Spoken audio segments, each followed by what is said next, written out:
Tinawag namang political harassment ni Vice President Sara Duterte ang pagkakatanggal ng mga pulis mula sa kanyang security detail. Sinabi rin niyang sinungaling si PNP Chief General Romel Marbil. Yan ang pampagising na balita ni Brian Castillo.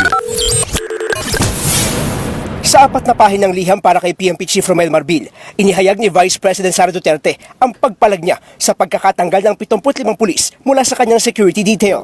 Muling sinabi ni VP Sara na wala siyang problema sa paghugot ng mga tauhan ng PNP mula sa kanyang security team.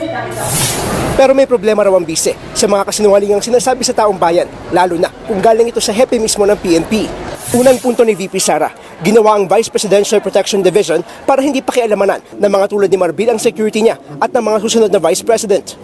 Ang pagkakatanggal daw ng mga pulis nangyari matapos siya mag-resign sa DepEd, paglabas ng umano'y cocaine video at pahayag niya tungkol sa SONA.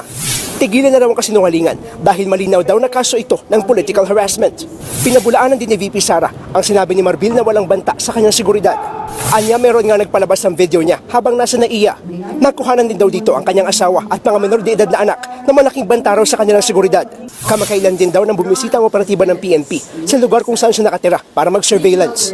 Pilit daw nilang inaalam kung saan ang bahay na inuupahan ni VP Sara. Ang bahay kung saan din daw nakatira ang kanyang mga anak. Mabuti na lang daw ay napigilan ng mga opisyal ng Homeowners Association ang mga pulis.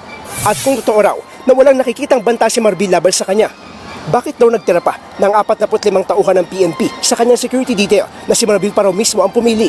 Ang gusto lang daw ni VP Sara ay tigil-tigilan na ni Marbil ang pagbanggit sa kanya sa mga interview. Makakaasa raw si Marbil na ibabalik ng bise ang 45 pulis na pinili niyang manatili sa security detail ni VP Sara. Nauna nang sinabi ni Marbil na inaayos nila ang deployment ng Police Security and Protection Group para mabigyang prioridad ang mga individual na may matinding banta sa kanilang seguridad. Sa katunayan, mas marami pa nga raw ang security personnel ni VP Sara kumpara sa mga dating vice-presidente. Sa pagdinig sa kamera ngayon, sinubukan kunan ng pahayag si Marbil tungkol sa open letter ni VP Sara. Pero ganito lang ang naging reaksyon niya. Your comment lang, sir, do you want to comment po dun sa open letter ni VP Sara Duterte about sa pagtanggal po ng mga security po sa kanya, sir? Nagbabalita mula sa frontline. Brian Castillo, News 5.